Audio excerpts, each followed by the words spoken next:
مسجد نبوی میں پیش آنے والے واقعے کے خلاف فیصل آباد میں عمران خان سمیت 150 افراد کے خلاف مقدمہ درج کیا گیا۔ مقدمہ فیصل آباد کے ایک شہری نعیم نے درج کرایا۔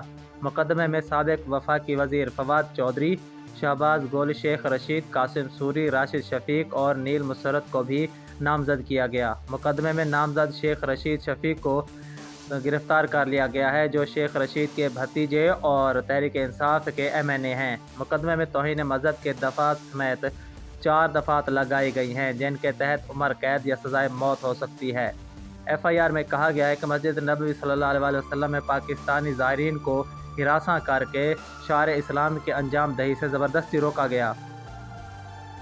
FIR درج ہونے پر خواجہ سعد رفیق نے اپنے ٹویٹر پیغام میں کہا کہ توہین مسجد نبوی صلی اللہ علیہ وسلم کا حساب دنیا میں بھی دینا ہوگا اور آخرت میں بھی۔ PTI مافیا نے مسلمانوں خصوصاً پاکستانیوں کے دل چھلنی کر دیے ہیں۔